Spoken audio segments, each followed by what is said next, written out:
आने वाली अगली वीडियो से भगवान शिव के शिवलिंग के बारे में विशेष रूप से लगभग 5-6 वीडियो में इसका विस्तार किया गया है कि किस प्रकार से शिवलिंग प्रकट हुआ है और शिवलिंग क्या होता है, या उनका यह दिव्य श्री शिव महापुराण सुनने का अवसर तभी प्राप्त होगा जब महेश्वर की कृपा होगी। ये 3 महासाधन बताए गए हैं, श्रवण, कीर्तन और मनन। इसको स्मरण में रखना चाहिए और यह प्रयास करना चाहिए कि हम निरंतर यह तो अवश्य ही करें। श्रीमन नारायण, हर हर महादेव। स्वागत है आपका एक बार फिर से रोम हर्षण पर। जैसा कि आप सब जानते हैं कि विद्वेश्वर संहिता शिव महापुराण का प्रारंभ हो गया है और इस क्रम में हम तृतीय अध्याय को पूर्ण कर चुके हैं और आज चतुर्थ अध्याय की तरफ आगे बढ़ रहे हैं। हमने पिछले वीडियो में जाना कि किस प्रकार से 6 कुल के मुनियों ने आपस में विवाद किया कि कौन सा शास्त्र अच्छा है, क्या हमें जानना चाहिए, क्या नहीं जानना चाहिए, कौन हमारे आराध्य हो सकते हैं। इस प्रकार का विवाद उनका महान रूप ले चुका था और वे ब्रह्मा जी के शरणागत में जाते हैं कि हे ब्रह्मा जी, आप ही इसका निदान निकालिए और हमें बताइए कि हमें क्या करना चाहिए। तब ब्रह्मा जी उन्हें कई प्रकार के सिद्धांतों का वर्णन करते हुए कई प्रकार के वृत्तांत बताते हैं। इस क्रम में आज हम जानते हैं कि ब्रह्मा जी ने उन मुनियों को किस प्रकार से मार्गदर्शन किया। मुनियों के मार्गदर्शन के बाद कुछ समय तक वे मुनि मौन रहे, ब्रह्मा जी को सुनते रहे और फिर वे मुनिगण बोले कि हे ब्रह्मदेव, मनन कैसा होता है, श्रवण का स्वरूप कैसा होता है और उनका कीर्तन कैसे किया जाता है, कृपया यथार्थ रूप में आप उसका वर्णन करें। मुनियों के इस प्रश्न पर ब्रह्मा जी बोले कि हे मुनियों, भगवान शंकर की पूजा, उनके नामों का जप तथा उनके गुण, रूप और नामों का युक्ति परायण चित्त के द्वारा जो निरंतर परिशोधन या चिंतन होता है उसी को मनन कहा गया है और वह महेश्वर की कृपा दृष्टि से ही उपलब्ध होता है, प्राप्त होता है। बिना महेश्वर के इच्छा के वह प्राप्त नहीं होता है। जब भगवान सदाशिव प्रसन्न होते हैं तभी यह सौभाग्य प्राप्त होता है कि उनका मनन, चिंतन और कीर्तन करने का सौभाग्य प्राप्त होता है, या उनका यह दिव्य श्री शिव महापुराण सुनने का अवसर तभी प्राप्त होगा जब महेश्वर की कृपा होगी। और कहते हैं कि यह समस्त श्रेष्ठ साधनों में प्रमुखतम है। इसके बारे में बताया, भगवान शंकर की पूजा, जप और युक्ति परायण जो चित्त के द्वारा जो किया जाता है, मनन, उनका बार बार चिंतन जो मनन है ना, उसे कहा कि यह श्रेष्ठ साधनों में से प्रमुखतम है। मनन हर समय हर वक्त आपके मन के अंदर भगवान शिव का जो चिंतन चलता रहे ना, तो वह श्रेष्ठतम साधन कहा गया है। और फिर ब्रह्मा जी कहते हैं कि भगवान शंकर के शंभु के प्रताप, गुण, विलास और नामों को प्रकट करने वाले संगीत, वेद वाक्य या भाषा के द्वारा अनुराग पूर्वक उनकी स्तुति ही मध्यम साधन है, जिसको कीर्तन शब्द कहा जाता है। और ब्रह्मा जी आगे कहते हैं कि हे ज्ञानियों, जैसे किसी भी कार्य में मन की आसक्ति होती है ना, वैसे ही किसी कारण से किसी स्थान में शिव विषयक वाणियों में श्रवण इंद्रियों की दृढ़तर आसक्ति ही जगत में श्रवण के नाम से प्रसिद्ध है। श्रवण इंद्रिय अर्थात हमारे कान।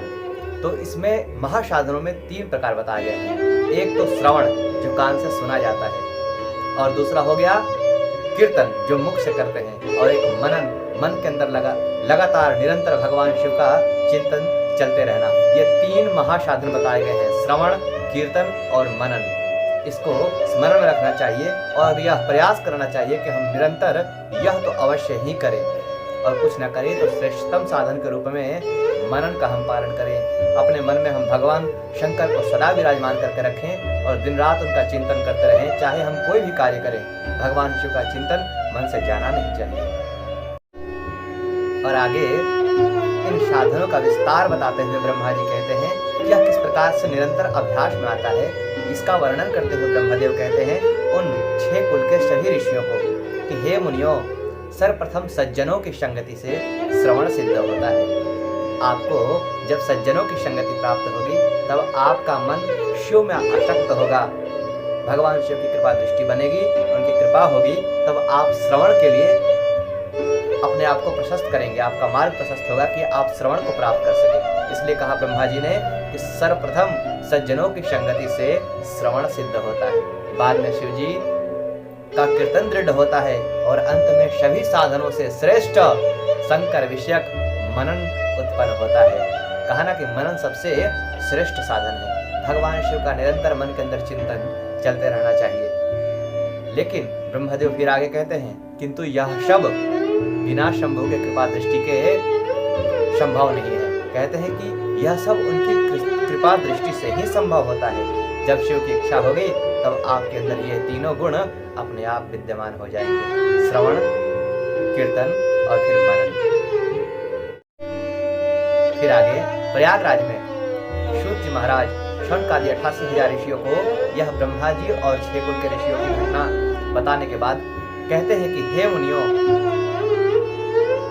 ज्यादा विस्तार से बताने से क्या लाभ, मैंने संक्षिप्त में ही बताया, किंतु इसके बारे में इस विषय को और ढंग से समझाने के लिए मैं आपको एक प्राचीन वृतांत सुनाता हूँ, पूर्व का एक इतिहास सुनाता हूँ।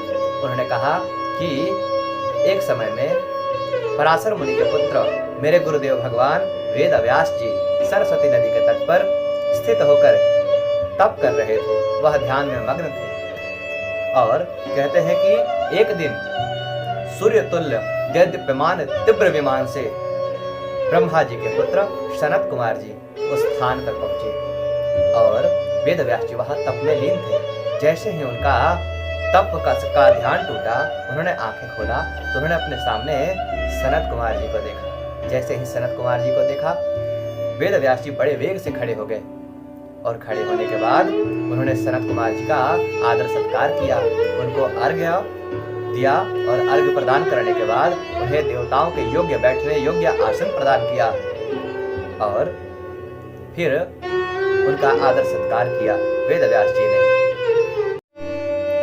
इस प्रकार से वेद व्यास जी का आदर सत्कार देखकर, उनका प्रेम भाव देखकर सनत कुमार जी बड़े प्रसन्न हुए और उन्होंने गदगद वाणी में, गंभीर वाणी में वेद व्यास जी से कहा कि हे वेद व्यास जी, आप भगवान शंकर का चिंतन करें, उनसे प्रार्थना करें, वह आपकी सब प्रकार से सहायता करेंगे। आप यहाँ क्यों तप कर रहे हैं? तब वेद व्यास जी ने कहा कि हे सनत कुमार जी, हे भगवान, मैंने आपकी कृपा से ही मानव मात्र का पथ प्रदर्शन करने के लिए धर्म, अर्थ, काम, मोक्ष से परिपूर्ण पुराणों की रचना की है कि लोग भगवान नाम का स्मरण करके, उनका अध्ययन करके मुक्ति का मार्ग प्राप्त कर सके। किंतु मैं अभी भी पूर्णतया प्राप्त नहीं कर पाया हूँ। मुझे लगता है कि मेरी मुक्ति नहीं हो पाएगी। तब उनका यह वचन सुनकर सनत कुमार जी कुछ देर के लिए गंभीर हो गए और फिर वेद व्यास जी कहते हैं कि हे सनत कुमार जी, कृपया आप मेरी सहायता करें और मुझे आप मुक्ति का मार्ग बताएं।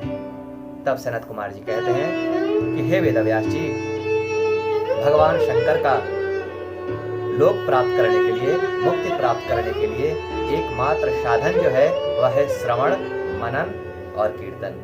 उन्होंने भी इसी सिद्धांत का प्रतिपादन किया और कहा, अपना पुरातन इतिहास बताते हुए कहा कि वेद व्यास जी, मैं एक बार अनेकों प्रकार के साधनों में अपना बहुत समय बिता दिया, फिर भी मुझे कोई लाभ प्राप्त नहीं हो रहा था।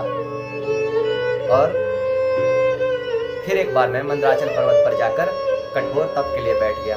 तब भगवान शिव की आज्ञा से उनके प्रधान गणों के अध्यक्ष भगवान नंदिकेश्वर वहां आते हैं और उन्होंने मेरा मार्गदर्शन किया। उन्होंने कहा कि हे सनत कुमार, आप भगवान शंकर के लोक पाने के लिए सबसे श्रेष्ठतम जो साधन है श्रवण, मनन और कीर्तन, इसका आश्रय लीजिए और यही सर्वश्रेष्ठ साधन है और वेद सम्मत है। मानव मात्र को यही कार्य करना चाहिए कि अपने कानों से श्रवण करना चाहिए, फिर श्रवण में जब आसक्ति बढ़ जाए, वह सुदृढ़ हो जाए, तो फिर भगवान शंकर का मनन करना चाहिए और कीर्तन करना चाहिए। इन तीनों को सुदृढ़ करते रहना चाहिए, हमेशा नियमित अभ्यास करना चाहिए इसका। इस प्रकार से सूत जी महाराज ने यह पुरातन इतिहास का आख्यान किया।